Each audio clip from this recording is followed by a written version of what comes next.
Yo, team, happy Sunday, namaste. Hope you're all having a really nice day today. Looking forward to sharing this lecture with you. This is a really important lecture as it relates to the entire zone of the moon. Tonight we will, or today, this morning, wherever you're at, we're going to look at 3 ancient maps from the yoga tradition, different aspects of the yoga tradition that help us to understand the mechanics of the mind, the way that it works. Because that's what Moon is all about. It's about flipping the script on the idea that the mind is a prison, a cage, an enemy. It's flipping that and coming to see the mind as the most extraordinary instrument, and beyond that, a prism or a crystal that reflects the light, the truth, the wisdom, the power of pure consciousness, and projects that out into our life. The mind is amazing. It's just the most extraordinary thing, but we criticize it so heavily. And I think a lot in the modern New Age sort of movement and yoga and all that sort of stuff, the mind takes on the persona of the bad guy a lot of the time. And that sucks because the mind is actually radical. It's amazing. It's the most incredible tool that we have as souls to experience and to express our true nature. It's the most incredible instrument. And that's the way that traditional yoga sees it and teaches it. What I also love about these models is, for me, they just really make me stop and appreciate really what this tradition is. I think through our history books and the way that we are taught history, human history in schools, and of course from Hollywood and David Attenborough and all that, we're led to believe that our ancestors were primitive. They're like these grubby, Oliver Twist, horse and cart, buggy pushing people. Please, sir, can I have some more soup, sir? But when we see models, psychological models, spiritual psychological models like this, dating back beyond 2,000 years, it's like they weren't primitive. That was some advanced smarts back then.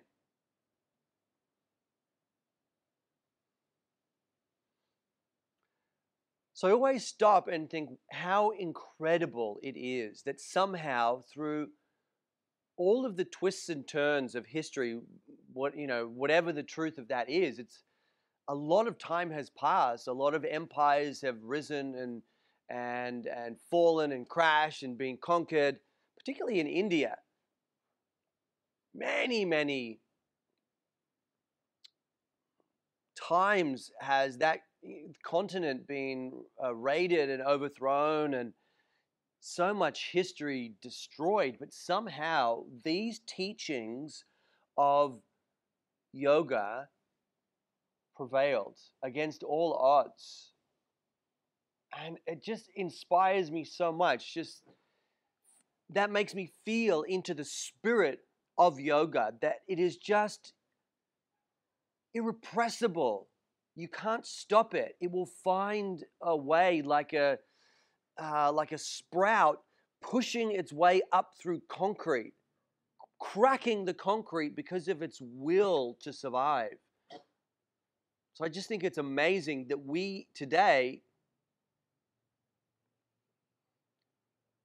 perhaps aren't so advanced Perhaps we're a little bit more primitive.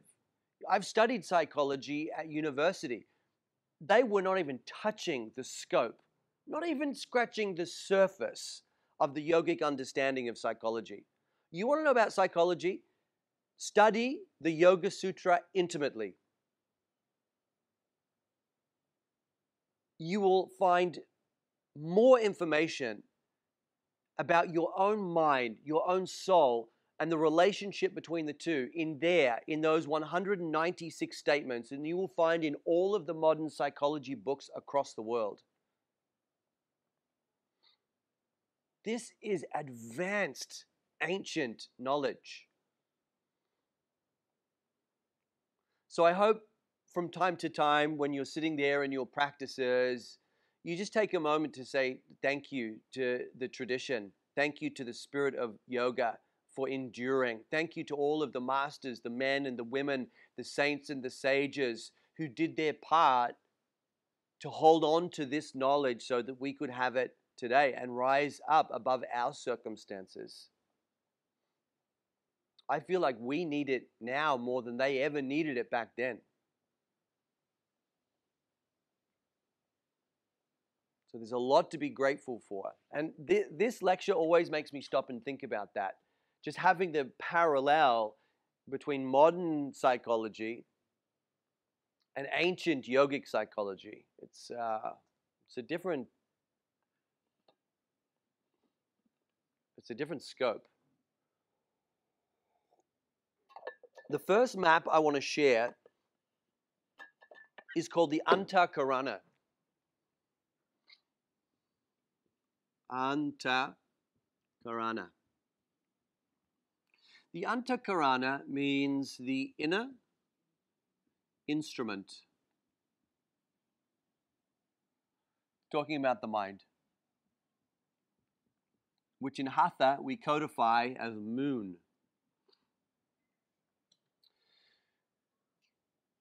I love a diagram. You know, diagrams just really speak to me because they're so straightforward. It's really an accessible way to share information.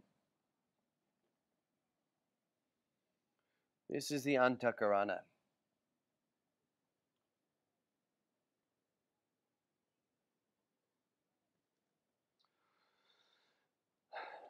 The Antakarana breaks the mind down into 4 fundamental components.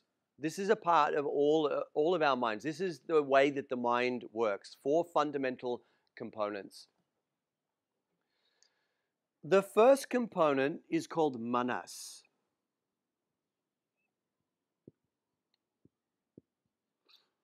Manas is the reactive mind. It is connected here. You see these 5 spokes out the side? Those are your 5 senses.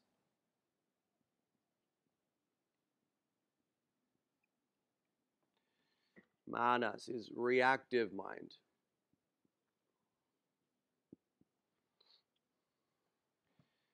All of these dimensions of mind have both positive and negative potentials depending on who's driving the mind. Is it soul driving the mind? Is it Purusha driving the mind? Or is it the fractured ego, the asmita ego, the false personality, the false I, self with the small s, driving the instrument of the mind? Then we get 2 very, very different responses from these different sections of the mind. So it's not like any of the sections are bad or good. They have their virtues, and they have their potential downfalls. For example, the manas aspect of the mind is connected to the senses, is what keeps us attuned to moment interactions with our environment. You know, in here we get bats coming through. We'll have some bats coming through, or some giant bugs coming through. It's the manas part of the mind that's taking information in from the senses, processing it very quickly, and allowing me to duck out of the way of those giant bugs or bats that are flying in here. So that form of reactivity is very, very helpful. But on the flip side,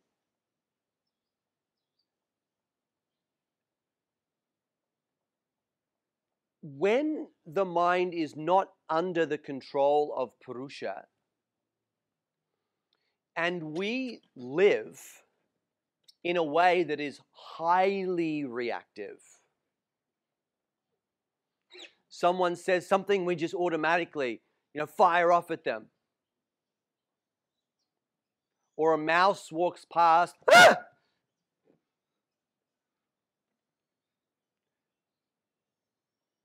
And we live in this sort of constant state of fight or flight. High stress levels when the manas is not in the right hands. In the right hands, it's amazing because it allows us to be really, really present in the moment, really aware, taking in everything, peripheral vision, seeing, smelling, just feeling into our environment, helping us to understand the world that we live in and react in the most spontaneously authentic ways possible. Not programmed, just fresh in every single moment.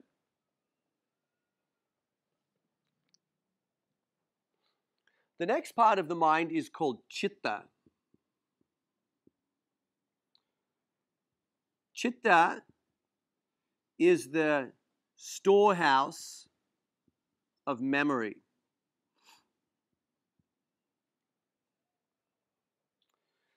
A little distinction here is important because the way that Patanjali in the Yoga Sutra, this model doesn't come from Yoga Sutra. It comes from another aspect of the yoga tradition called Vedanta. In the Yoga Sutra, Patanjali uses this word chitta as a way to reference the entire turnings of the mind. Whereas in the Antakarana model, we're using the word chitta very specifically to represent an aspect of the mind that deals with memory. Memory is a major, major part of our psychology. Again, this can work for or against us. If we are not connected to the light and truth of our true being, then quite often our memories can augment our perception of current time reality. Those past traumas, those past heartbreaks, those old fears. Maybe when we were a kid, we got bitten by a spider. Even though that was 30 years ago now, whenever we see a spider, because of that memory, we go into sweats when we see that spider, even though it's a daddy long legs and it's, harmless. That's if the mind is controlling us. But on the other hand, memory can be used so auspiciously to call back positive states of being into the moment. Perhaps positive states of calmness and stability. You can remember, if your memory is strong enough, you can remember what it was like to be calm and stable and bring that forward into this current, perhaps stressful situation. And that will depend on the strength of our chitta, the strength of our memory.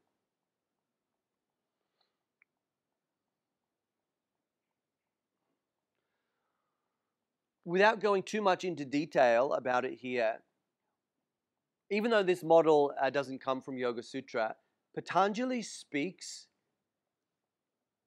extensively on memory. He speaks more about memory than he does about asana, actually. And one of the things that Patanjali tells us is that the depth of our capacity for samadhi is related to the strength of our chitta, the strength of our memory.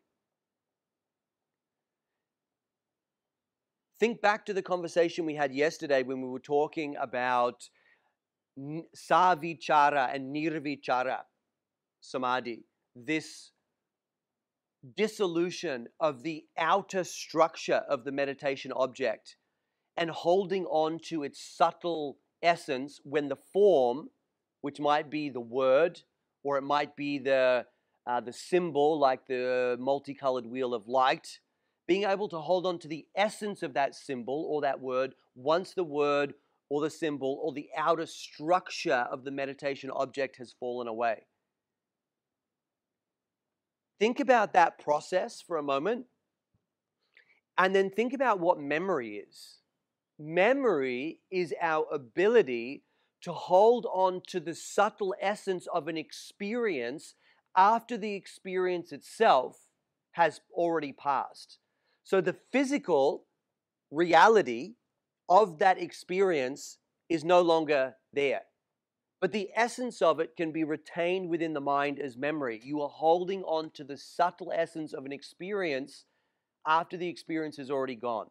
That function is exactly the same as the function that we lean into in meditation when we try to hold on and absorb our mind into the subtle essence of an object once the form of that object has been dissolved. If we're going to do this in real layman's terms, if you have a shit memory, then you'll be a shit meditator.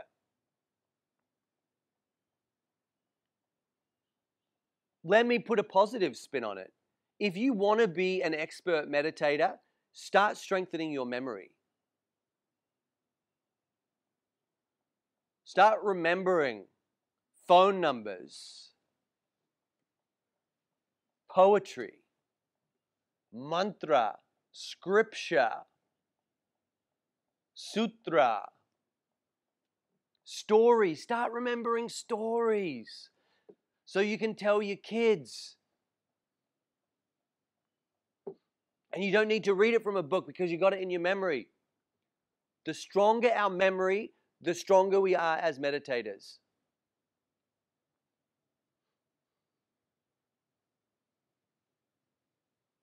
Otherwise, memory can be a major obstacle. It keeps us living in the past.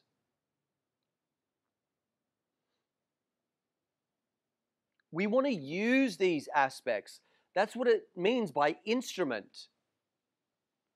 You're not a hammer, you're not a chainsaw, but if you need to get some work done around the house or the garden, then you're going to use these instruments. Use them. Don't chop your leg off. Use them wisely. Use them skillfully.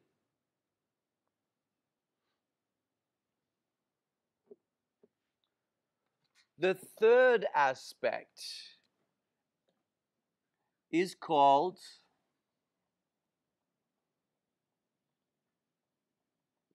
aham kara.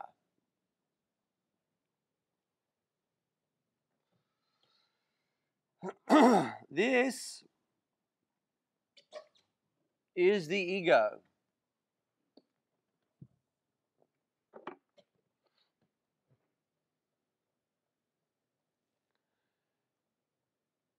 Let's go all the way back to our first lecture. Why are we here? We're here because of Mahad. We're here because of some soul desire, some righteous, noble, spiritual desire has motivated us to cloak ourselves in energy and matter and live a human life to bring forward some quality, some virtue, some mission of soul. In order to do that, you have to have a relative amount of individuality to be able to bring forward that individual, unique soul mission. That's what this part of the mind does, the ahamkara.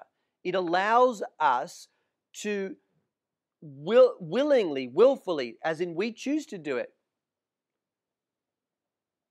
to separate ourselves from this collective pool of prakriti so that we can focus our individual energy and consciousness on a singular mission or missions.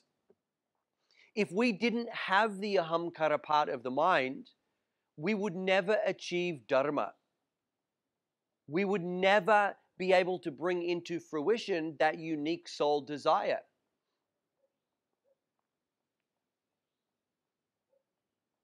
We would just feel ourselves as an ebb and flowing part of the collective soup of prakriti. But because of the ahamkara, even though that is the reality, here it's just all energy. The energy in the space in front of me is not different to the energy that makes up the atoms and molecules of my body. It's just a different arrangement. And if this energy is the same as this energy, then the same energy is in you. It's all a part of the same soup. That is the reality. We live in an energetic, electromagnetic ocean, an ocean of vibration. Nikola Tesla, what did he say? If you want to understand the universe, think in terms of energy, frequency, and vibration. Because that's what the universe is. Some of that energy materializes into matter and some of it doesn't. Some of it just stays as frequency at different rates of vibration.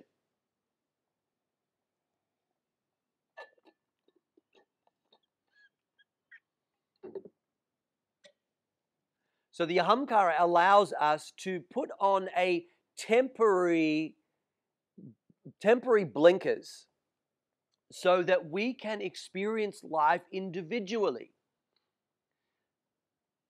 But hopefully we understand that these are fake. The blinkers, the blinders, sorry, not the blinkers, the blinders are fake. They are a prop to help us serve a specific intention, mahad. But the broader reality is one of interconnectivity. The issue is when we forget that there's anything other than the blinders. And so we go through life possessed by this I-ness. That's what ahamkara means. It means the I maker. It's the part of us that makes everything into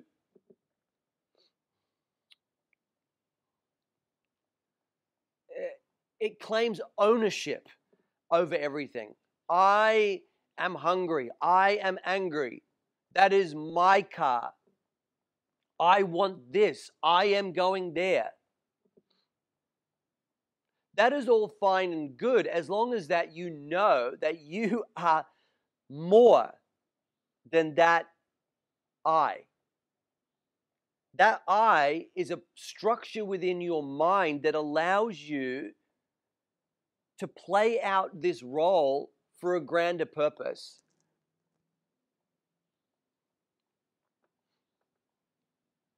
But when we are separated from Purusha, when we are disconnected from our soul, from our source, we think that we are that I and we are only that I. And when that I, that Octavio I,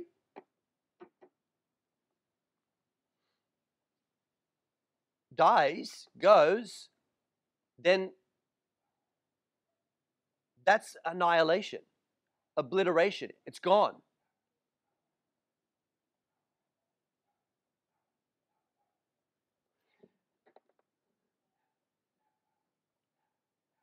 at that point, the ahamkara is no longer the ahamkara. Ahamkara is ego or I maker connected to soul. But when it augments, it becomes something entirely different. In our next model or map, we'll talk about what that flip is. But for now, let's stay positive and let's love the ego part of the mind. Understanding that this ahamkara, this I maker, is perfectly attuned to the desires of your own soul, of you, the core essence of you. Your personality is attuned to the core essence of you. It is there as a part of this instrument to help you bring into fruition your highest spiritual desires in the manifest world. It's a blessing. It's not a prison. It's not an enemy. It's a blessing. And then finally, we have the most extraordinary instrument or aspect of the instrument, most extraordinary tool of all. This is called buddhi. Buddhi is what we could call the higher mind.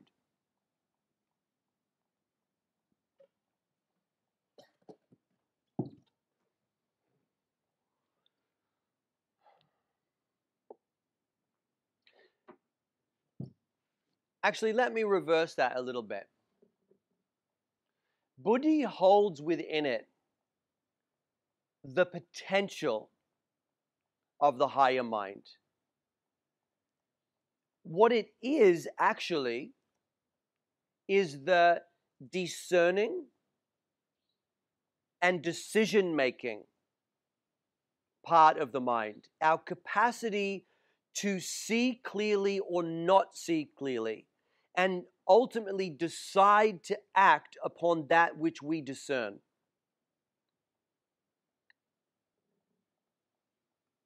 Whether we say yes to the marriage proposal or no is the role of the buddhi. If the buddhi is clear, and if we're coming from what we can call the higher buddhi, then you'll make the right decision. If we're not operating from the higher buddhi, then we may not make the right decision. Either way, it is the buddhi part of the mind that makes the final call on what you choose in your life.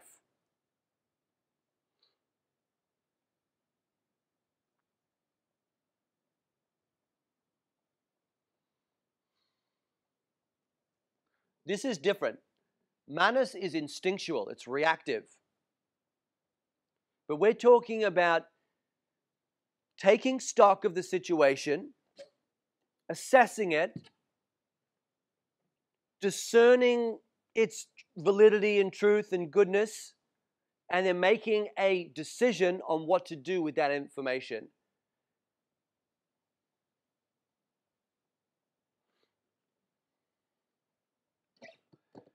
The buddhi has three aspects. 1, 2, and then 3.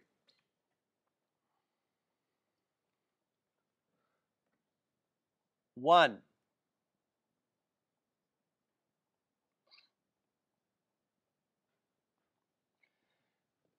at the lowest functioning of your buddhi mind, your decision-making part of the mind, decisions are made based on instant gratification. There's no higher awareness.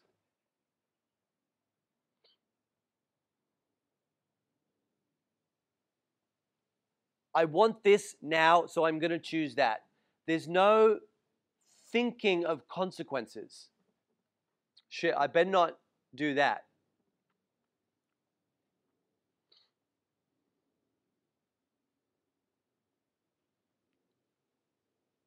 It's acting with no broader sense of vision about the implications of our actions. That's a whole lot of drama.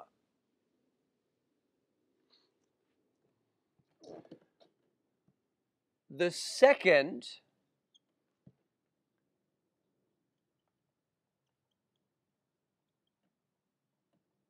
is better. It has more capacity for a broader spectrum of seeing and understanding. It's based more on delayed gratification. If I say no to that now, then I think I can have something better, or it's going to work out better for me in the long run.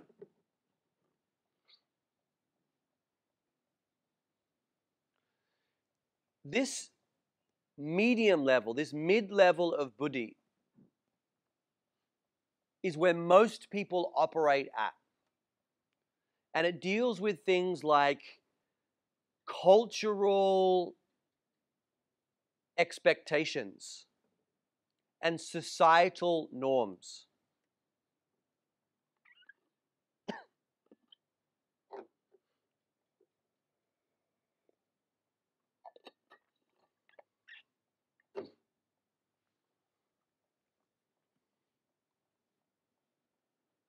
Well,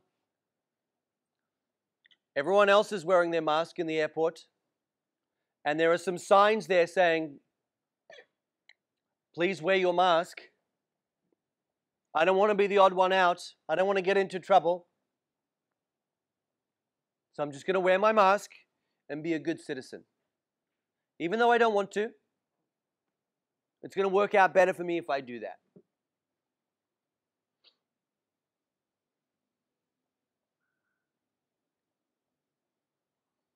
Or my culture says that I'm not allowed to do this.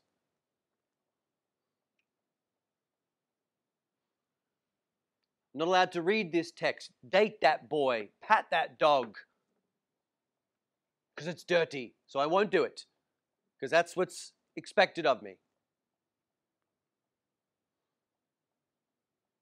I want to be a good little girl or a good little boy. I want mom and dad to love me and my culture to appreciate me. I don't want to rock the boat. I don't want to step on any toes. I just want to coast along in the medium. Play it safe.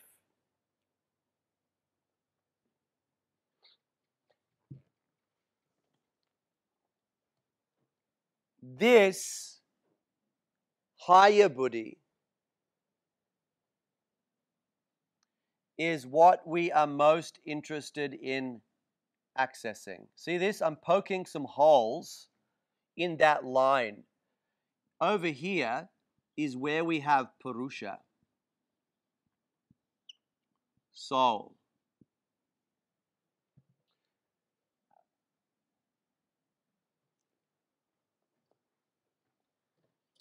When we refine our capacity for clear seeing through years of dedicated practice, first purifying the lower dimension of the mind through our Hatha yoga practice, then getting fully established in meditation, making the mind more clear, more sacred, more aligned to our own source, that is when we start to operate from the highest level of buddhi.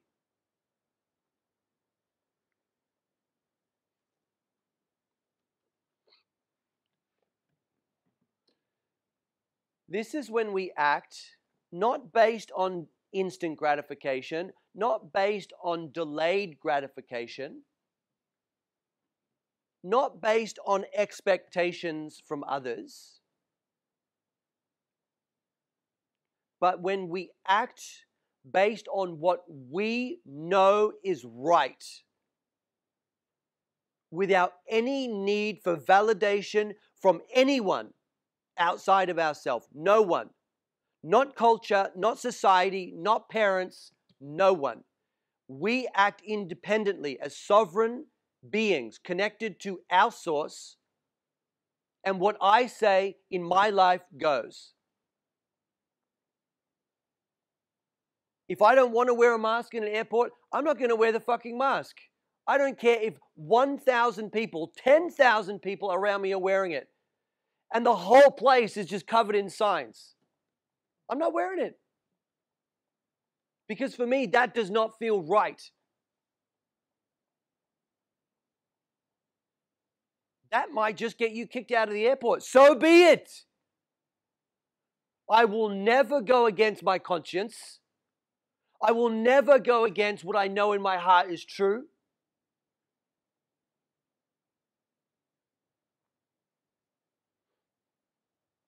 But let me give you a hint. No one's going to say anything. No one's going to say anything.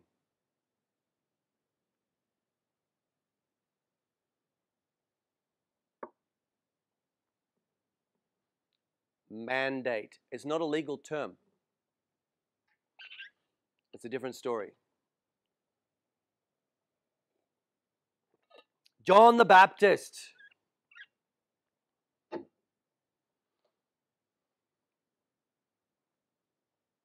Christ is coming. The King of Heaven is coming. I baptize you with water, but the Christ will baptize you with the fire and the Holy Ghost. There were some religious folks at the time that didn't want him saying that. So the Romans sent their army. Herod sent the Roman soldiers. John the Baptist, you better pipe down, son. You better stop preaching what you're preaching. No. Oh, you better do it, John the Baptist. I am going to do what my soul tells me to do. And you do your worst. We're going to take your head, John the Baptist. And fucking take it.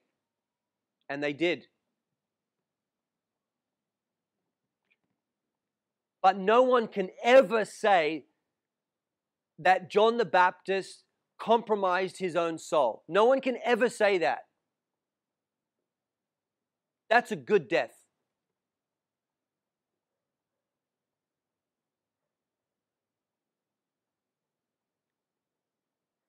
All right, the example is a little bit extreme. But I just want to bring the point home. That our goal is to anchor ourselves to our own truth and then fearlessly live it no matter what other people say, what they do, what they think about us, whether they shame us or blame us or love us or hate us or whatever.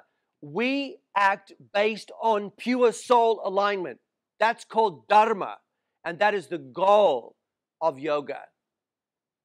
That is why we practice, to anchor ourselves to the truth, to the light, to the wisdom of our own being, and then live that truth in every moment fearlessly. You want to take my head? Fucking take it.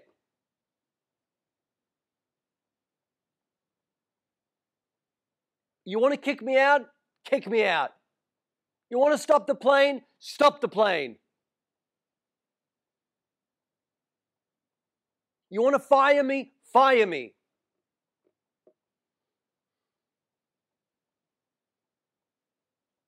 Do what you got to do. But I know who I am. And I know what my truth is. And I know that the greatest crime we can ever commit is to go against what we know is true. That's the ultimate crime.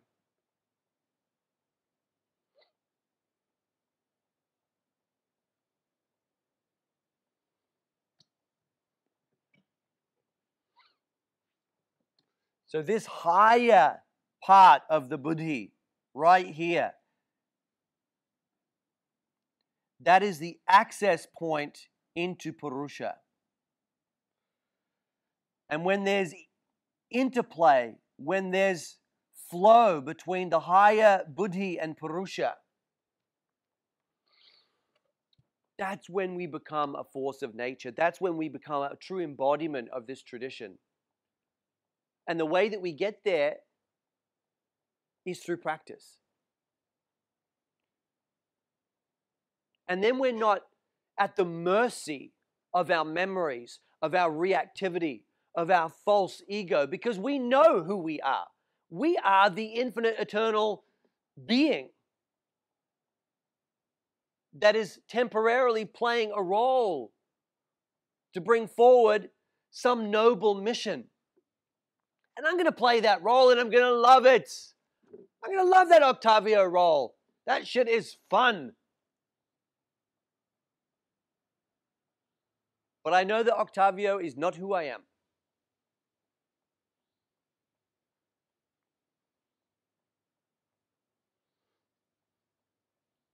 I never read anything close to this in my psychology degree. Not even 5% of this. But we're the advanced civilization, apparently. That's interesting.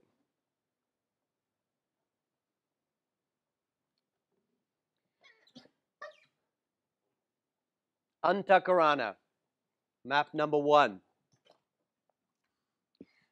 Map number 2 is not so much a map or a diagram.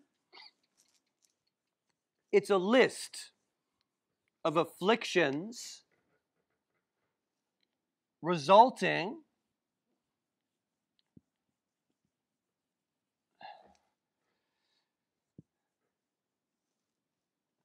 from the instance that we cannot access the higher Buddhi connected to Purusha. Yoga Sutra 1.2, 1.3, 1.4. Yoga is stilling the fluctuations of the mind. When we still the fluctuations of the mind, we rest in our true essence, Purusha.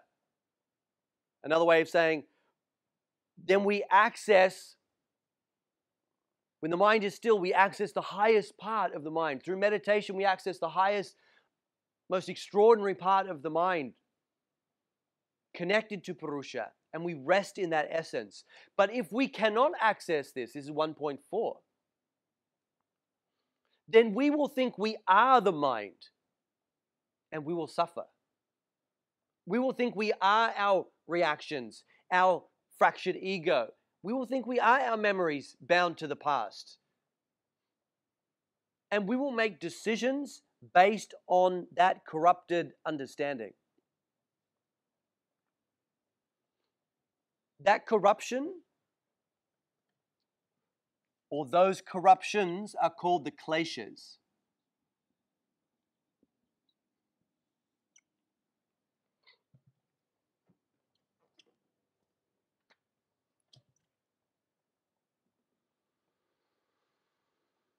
Klesha means affliction. The ways that the mind is afflicted if it's not connected to source equals afflictions.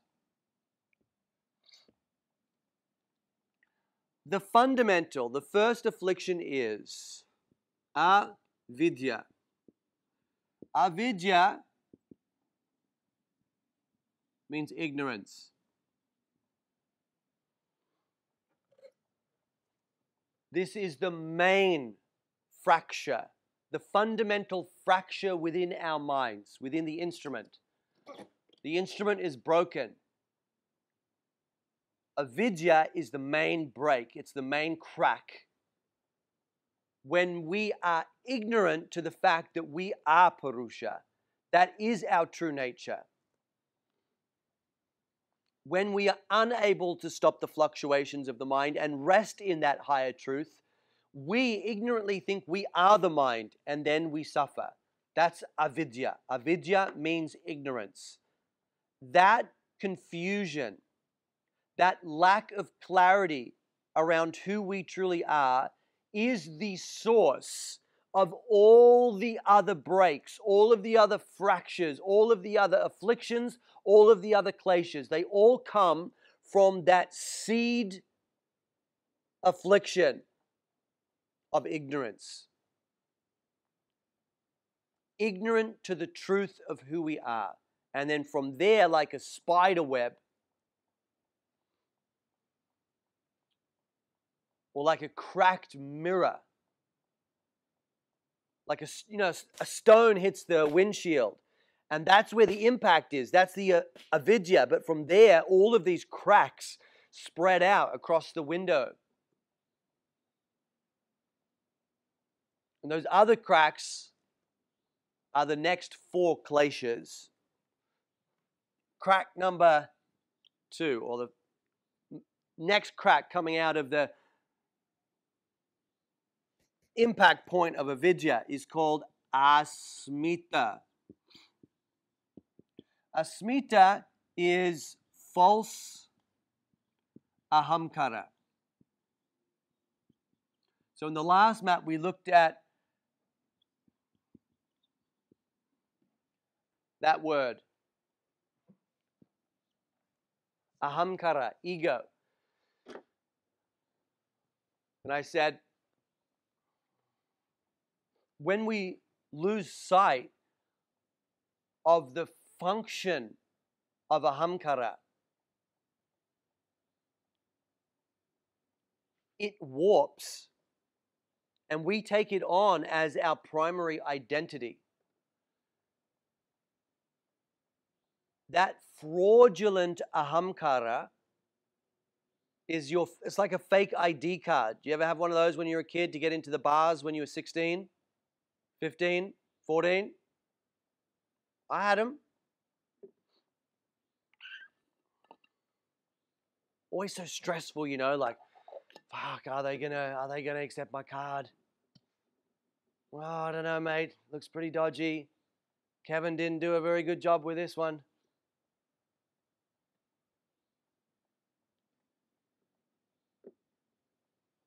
Is this you, mate? 25. You tell me you're 25 years old. Really? Damn you, Kevin.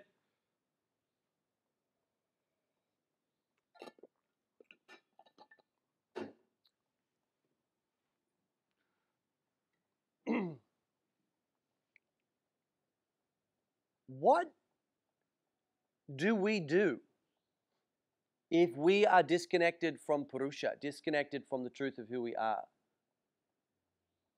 The ahamkara part of the mind, it doesn't shut off. It doesn't just switch off and say, oh, well, I'm not connected to the truth of who I am, so let's just switch that function off. It doesn't do that. It will create an identity for you regardless. That's what it does. That's what the instrument does. So if it can't formulate an identity for you based in truth, based in soul, it will gather information from other areas, environment, parents, culture, society, Hollywood, teachers, and it will pull friends, and it will pull pieces from all of these different areas and try and like stick them together like paper mache. How fragile is paper mache if you get it in the rain? That's the asmita. The asmita ego, the false ego, is so fragile because it's based on nothing. It's based on lies.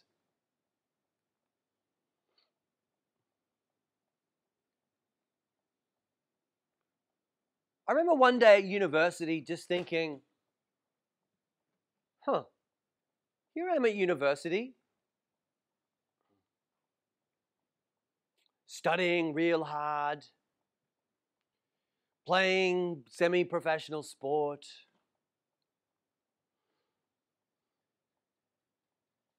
driving around in my nice car. And I thought, who the fuck am I? Oh, I know. I'm my dad. Ah, there it is. I've just replicated my father. And my father's great. He's a cool dude. But he's not me. I'm nothing like him. But I didn't want to rock the boat. Yes, Dad, I'll go to university. Yeah. I want to please my dad. I want him to be proud of me. So I'll just try and be a total carbon copy. And that's not to diss my dad. You know, my dad was super successful. He's a great guy. But our trajectories are very, very different. I remember thinking, this is not me. I have made myself into something that I am not. Dad, I'm sorry. I'm going to India. See you later. There are a few steps in between, but basically that was it. Because I knew that I was living a lie. It wasn't cool to be spiritual where I grew up, in the outer suburbs of Melbourne. You had to be tough. And drink a lot of beer and know everything about cars and football. And if you ever talked about feelings, you get a punch in the nose. That was the F word where I came from, feelings. You can say fuck all you want, but don't talk about feelings, mate. I'll bop you one in the fucking nose. Feel that? I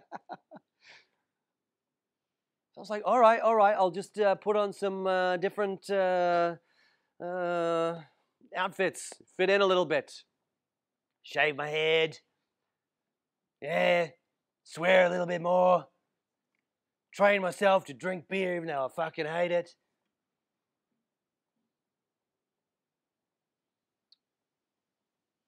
And down the rabbit hole, down the garden path we go, further and further and further away from source, away from truth. All the while, soul is like, hey, you're going the wrong way. Ah, shut up. Grrr. That's not your destiny. I don't want to hear it.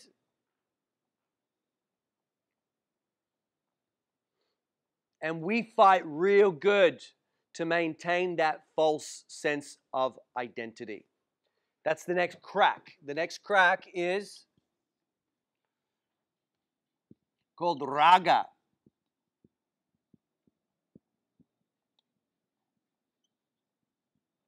Loosely translates to attachment, but I want to define that a little bit more. It's an attachment to the things that allow us to maintain the lie. An attachment to the clothing, to the beer drinking, to the swearing, to the friendship circle, to the kind of car, to the belief systems, to the worldview. All of the things that solidify this fake ass paper mache identity.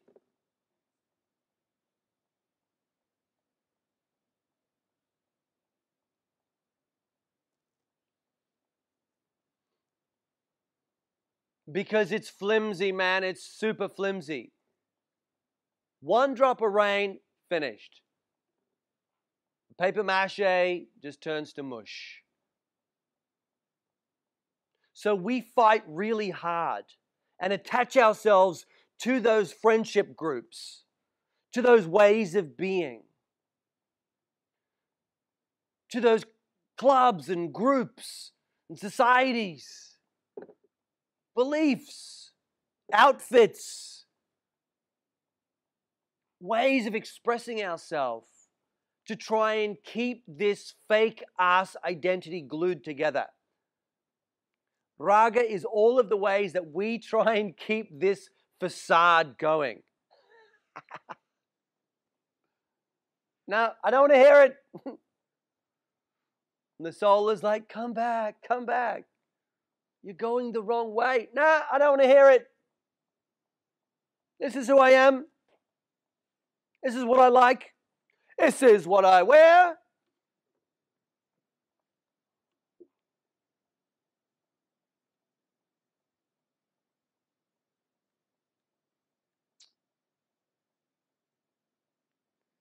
And anyone or anything that challenges that false sense of I, well, that's the next crack. It's called dvesha. Avoidance.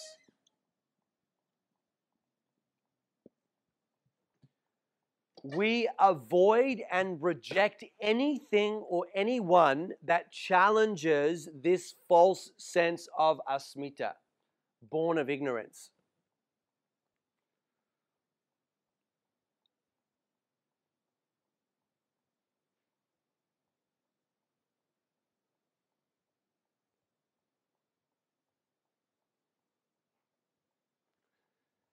Hey, Octavia, why are you at university doing that, studying that? You seem really unhappy. No.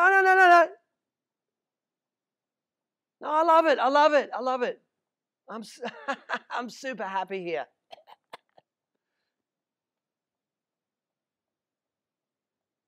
Sorry, mate, I can't hang out with you anymore.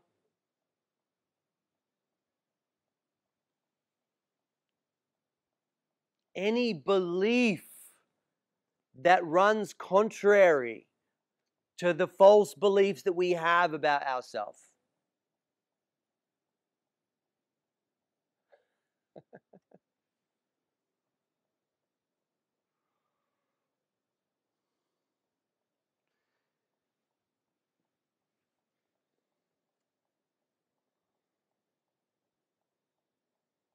I'm going to tell you a story.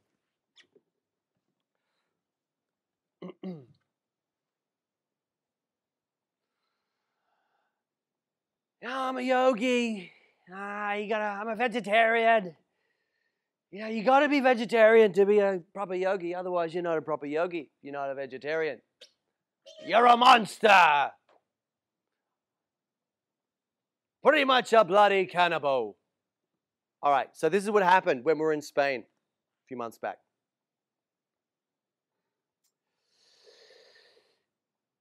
I was in the lobby of the hotel, buffet breakfast. Wife is upstairs. She's doing a mentoring session. I knew she'd be an hour. Excuse me, waiter. Omelette, please. I'm a vegetarian. I'm a yogi. And I'll have an omelette with some tomatoes. Okay, sir. No problem. And what he brings is an omelette with a huge side of bacon. But he's gone. And so I look down at the plate. And I look across to my left and to my right. Part looking just to make sure my wife isn't there. And then part looking just to see who is there. And am I going to be judged for not being a good yogi? Because I'm salivating. And I'm like, it's just some old people. Wife's still probably 40 minutes away. And I thought, fuck this. I'm going to eat this pig. I'm going to eat this bacon.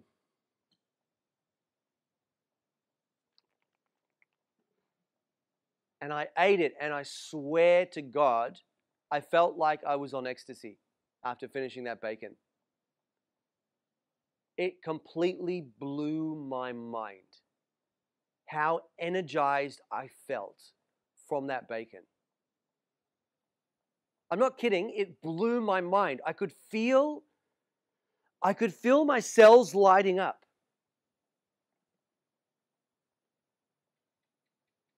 It was unbelievable. I thought, what? And then I thought, I'm going to run an experiment. Then Emma came down and I sheepishly told her what happened. And then I started to experiment and I started to eat more meat, lamb, beef. Not the sacred cow, but you're a yogi. Let me tell you another thing. I have never felt so in tune with cows as I do right now. Never. Every time I cook a steak, and I love cooking steak now, it's the only thing I can cook, to be honest.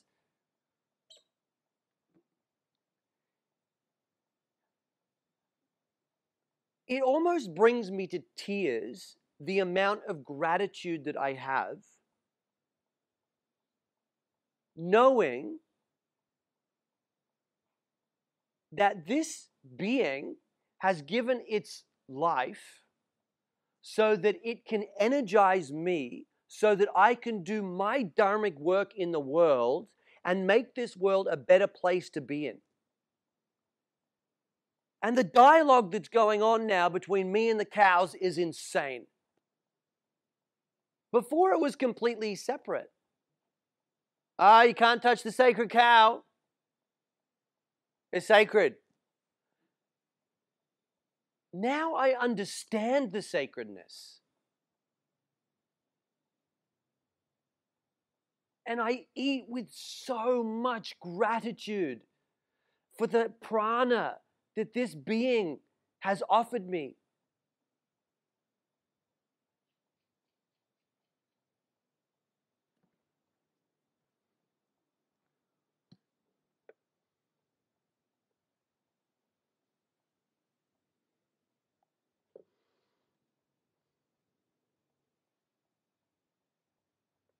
So this was a complete revelation. Emma and I ended up doing we called it coffee and chats. We did a Instagram, like live chat about it. Just really just openly talking about our own journey and what we were discovering through going against the grain a little bit. Man, the amount of people, because it was on Emma's Instagram. It was on ours too. We did it on both, but for some reason I couldn't get it to save. I'm not very tech savvy, but it saved on Emma's, and it was like 10,000 views or something like that. And I'm not talking about comments on the thing. I'm talking about personal messages.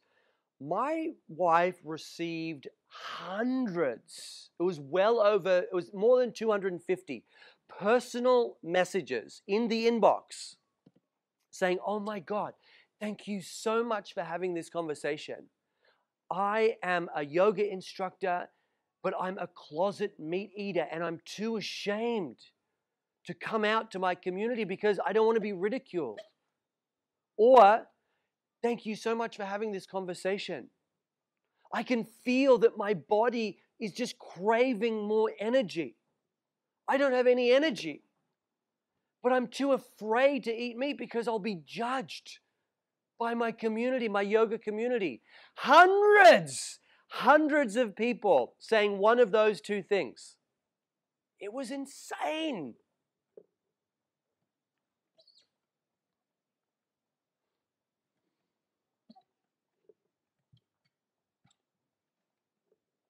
That's the asmita.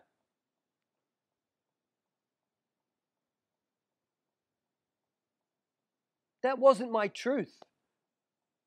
But I forced it to be my truth for 2 decades. More.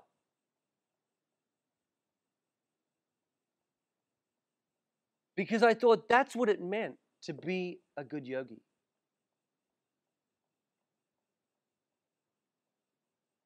I even called up my Ayurvedic doctor, Dr. Sujata. She's amazing. Because I was having a bit of a meltdown, a bit of a breakdown around it. Not a real one, but it was fucking with me a little bit. And I said, what does Ayurveda say about this? And she said, Ayurveda does not preach vegetarianism.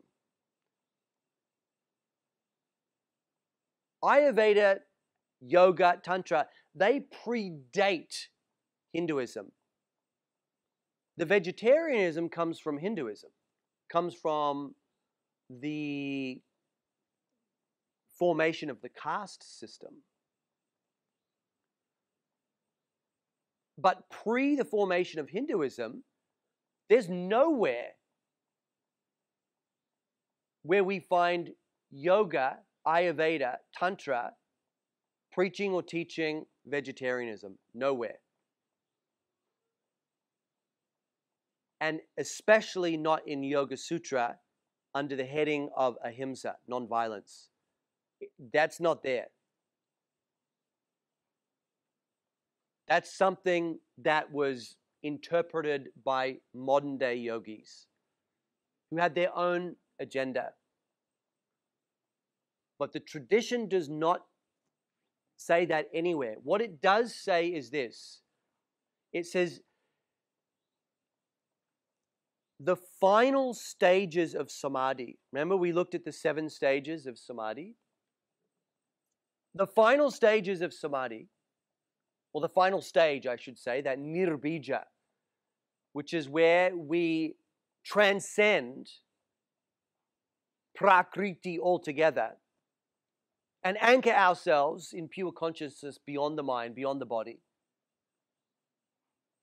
That transition may be benefited by a vegetarian diet. That's it. Doesn't even say absolute. It says may be benefited.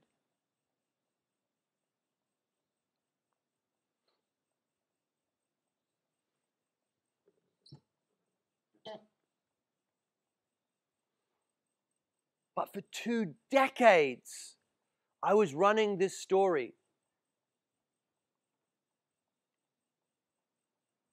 Not feeling half as vital as I do today.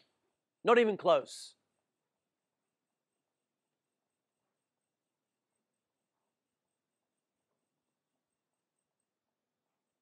Holding on to dear life. To anything that supported this idea that you have to be a vegetarian to be a good yogi. And anyone that went against that, oh, you're a barbarian.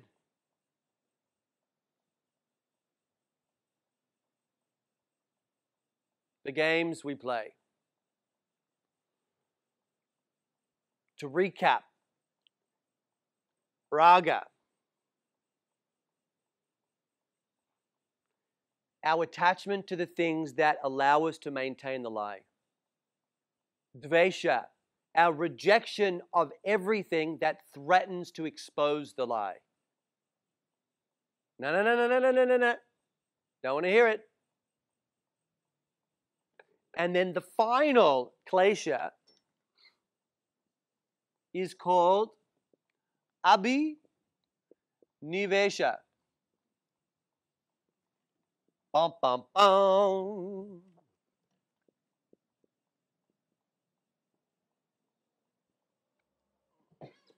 Fear. Living in constant fear because we know that we are living a lie and that we could be exposed at any moment. Plus, we live in fear thinking that the personality self, if that goes, if the body goes, then I'm gone, I'm toast, I'm nothing. If we're ignorant to the reality of who we truly are, then we will live in constant fear. This word is brilliant.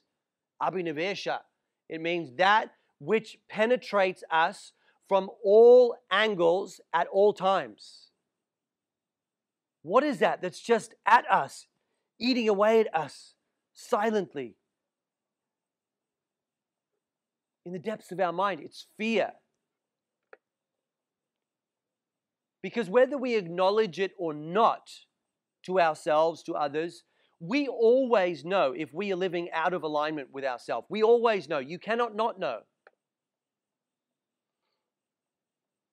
We can pretend that we don't know.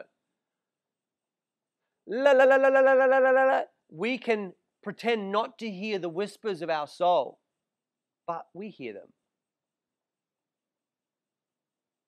We know if we're in a situation that we shouldn't be in. We know it's not right for us, but we stay in it anyway because we don't want to hurt someone's feelings. We don't want to step on toes.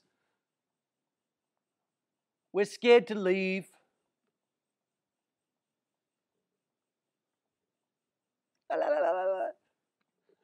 I can't hear you.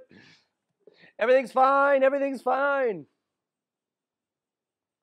But really, we're living in total fear. And that fear is just pecking away at us from all angles at all times. Ow, ow, ow, ow. In our sleep, ah. In our dreams, ah.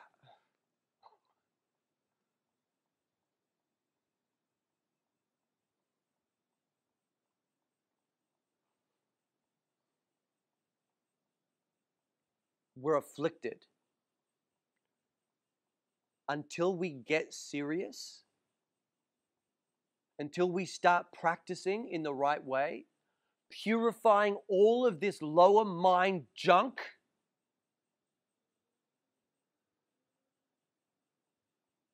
strengthening our own inner reservoir of self-trust and conviction, and accessing the true light of the self. Until then,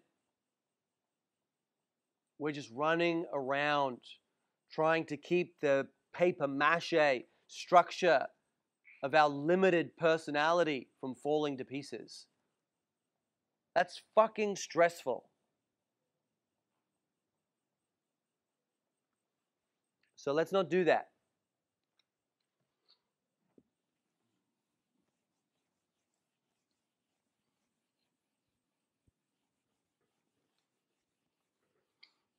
Because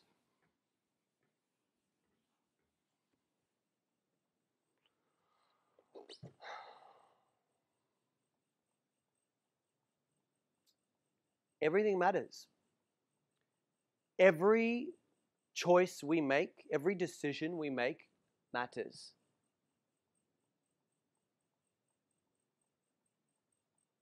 We create our destiny.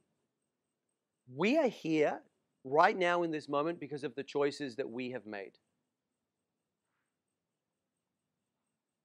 And we will be wherever we are in 10 years' time based on what we choose now and up until that point. No one else.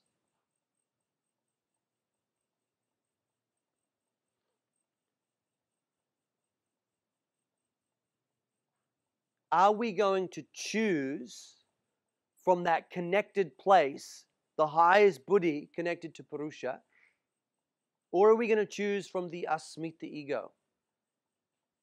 Because don't for a second think that those two lines of destiny are going to end up in the same place. They're not. We are in complete control of the direction of our life. No one else. No one else to blame, no one to complain to.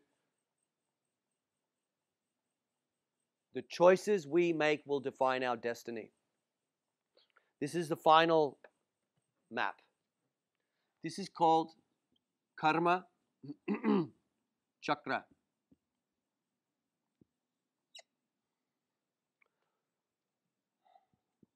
The wheel of karma.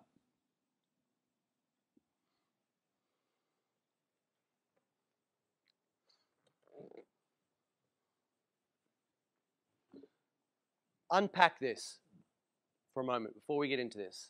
This is from the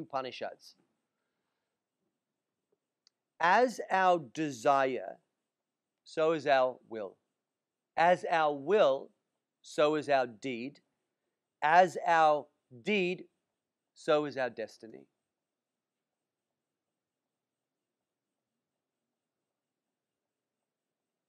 As our desire, are we connected to the desires of the soul? Soul has desires. We know that. That's mahat. Or the desires of the fractured mind. Raga and dvesha. Those desires.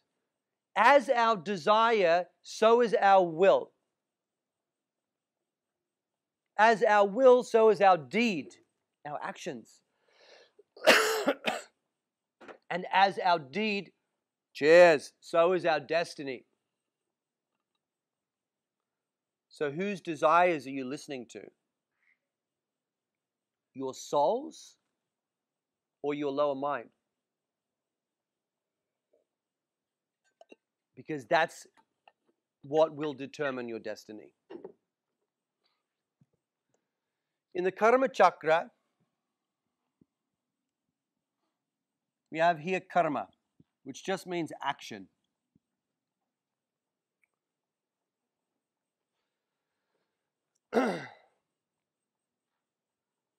Your deeds, the things that you do.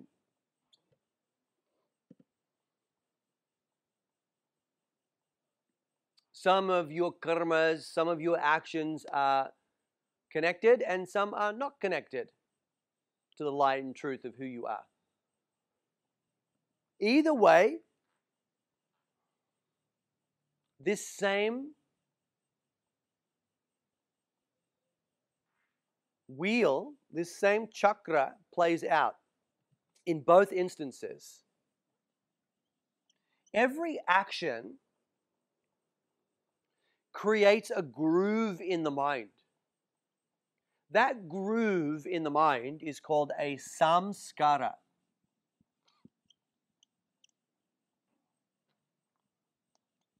Groove in mind, or an impression. Every action leaves an impression in the mind. Choosing to get up and practice in the morning produces a samskara, a groove, an impression in the mind.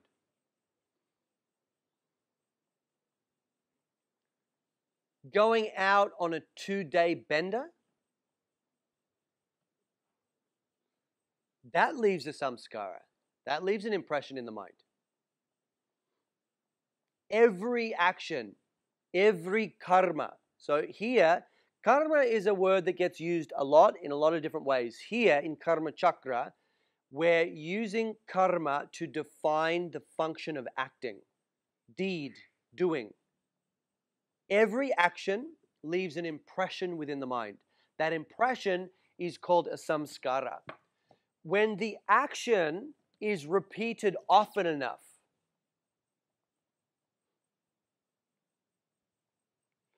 that groove becomes very, very deep.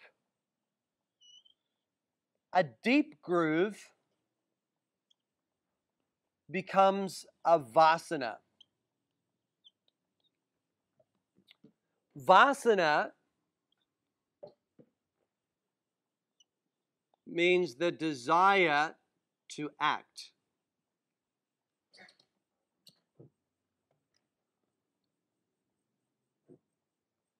We're talking about neuroplasticity, but they were talking about this thousands of years ago. That when we repeat actions, it creates neural pathways within the mind that create within us the desire to continue on performing that same action.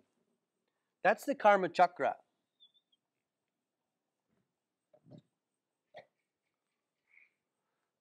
The more we do it, the deeper the impression gets. The deeper the impression gets, the stronger the desire to repeat the action. So it's this self-fulfilling cycle of action, impression, desire, action, deeper impression, stronger desire, action. even deeper impression, even stronger desire, action, which is good if our desires are coming from an enlightened place, a higher place, a conscious place, and we're making good choices about what to practice, what to eat, who to hang out with, how to live, how to take care of ourselves, when to sleep, how much computer time to have, to smoke or not smoke, to drink or not drink, to do drugs or not to do drugs.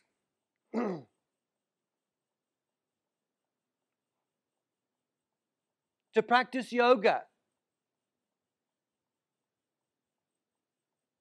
to stop once a day and consciously be grateful for the gift of our existence, to smile at strangers,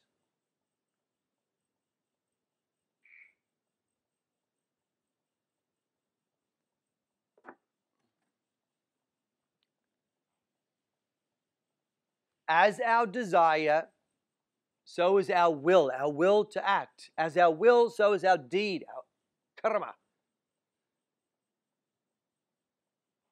As our deed, so is our destiny. So what we need to figure out, again, the same as what we said at the very beginning, who's driving the bus?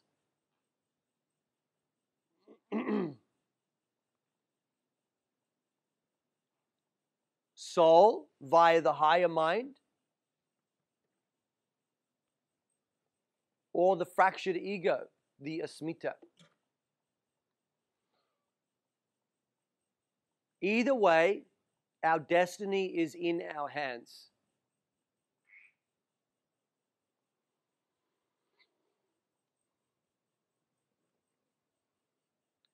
Yoga is not just about meditation and asana and pranayama. It's a radical path of self-study, of introspection, of svadhyaya is what it's called in the yoga tradition. Doing an audit on our lives and our choices and coming to understand what choices am I making in my life that are in service of my highest good, and what choices am I making, what actions am I doing, what karmas am I creating that are taking me further away from myself? Knowing that the more I do those things, the further away I'll get, or the closer I will get, depending upon the alignment of those actions.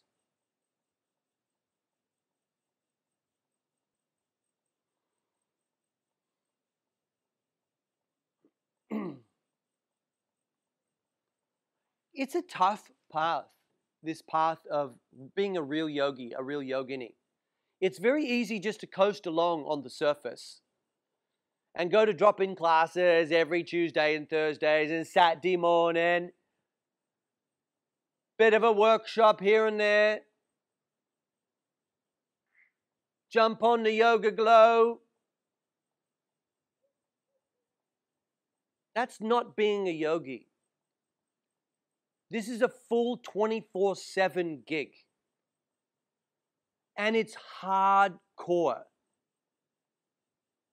Because as soon as we make that commitment and start practicing correctly, everything's going to come to the surface. And it must come to the surface, so that we can see clearly and discern and decide upon what stays and what goes.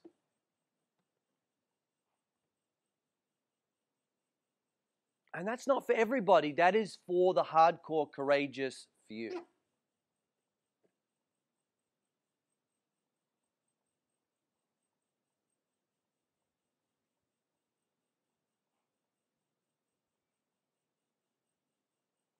I'm going to give you another John F. Kennedy quote. If not us, who?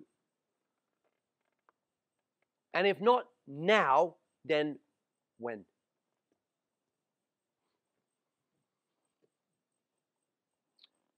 No one else is coming.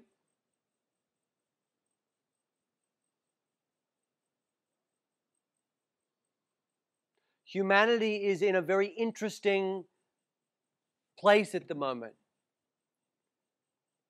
You can feel the vibrations. It's like there's equal amounts of light and dark coexisting right now.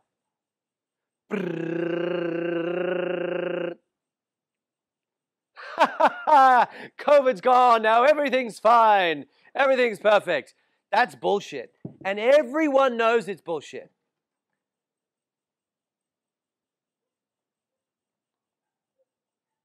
Something much bigger is playing out. A massive shift. A huge opportunity. But right now, everything is just existing as vibration, as potential. Is it going to swing towards the light? Or are we going to be enslaved for the next 10,000 years? Well, that depends on what you choose to do with your life. Because no one else is coming. It has to be us. Every single one of us has to do our part to move through our own shadows. Not fight the enemies out there, but fight the enemies in here. Our fear, our doubt, our worry, our confusion, our tendencies to play small, our lack of boundaries, our tiptoeing around our fucking magnificence.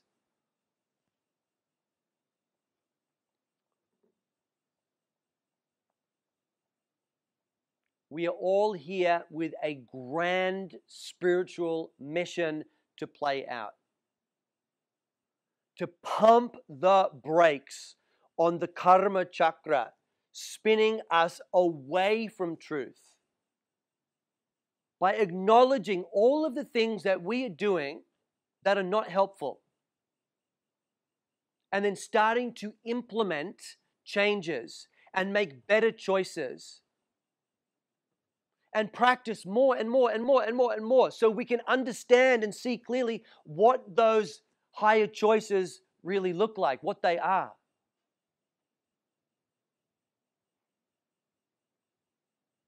And then we summon our strength to make whatever changes need to be made.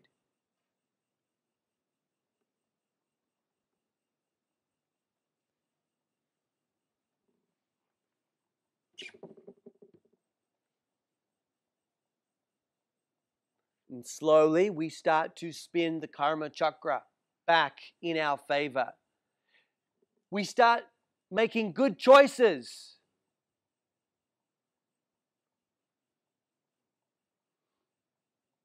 Maybe that's to become vegetarian. Maybe it's to stop being vegetarian. You have to listen to your own heart.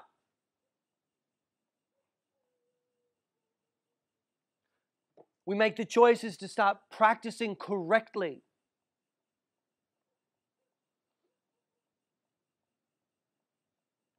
Stop having secrets.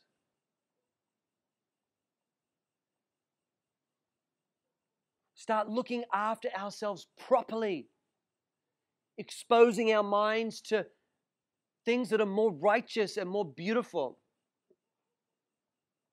And we groove those impressions into the mind. And guess what?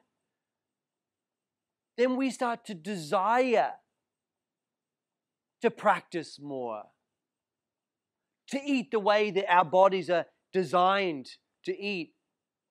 Beyond all propaganda and bullshit. And take care of ourselves, our families, in better ways. until it just becomes natural, and it will, because that's how the karma chakra rolls.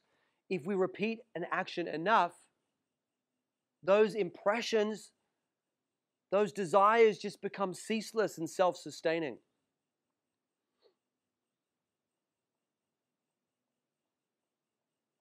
And that snowballs and snowballs and snowballs until eventually, way, way down the line, or maybe not that way down, who knows? Our minds become so pure that there are no more karmic seeds, positive or negative, in the mind. And we anchor ourselves to Purusha, and we live as a complete free soul. A Jivan Mukti is what it's called.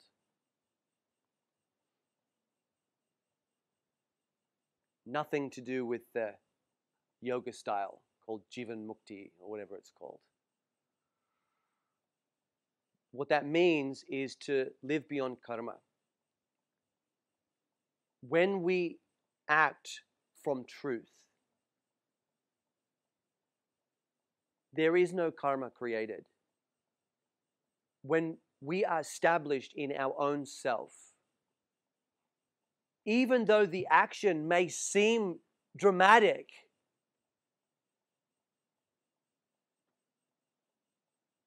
if it is done connected to truth,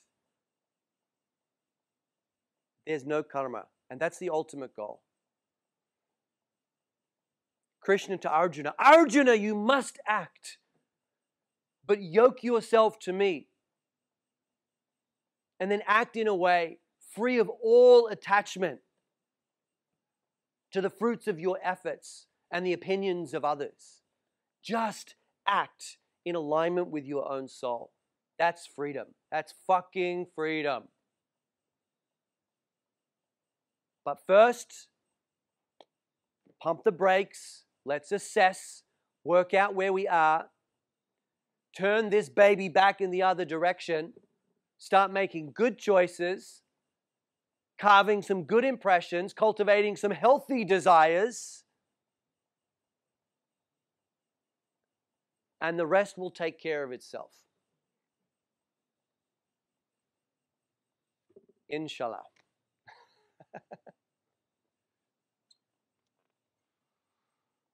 In the hands of God.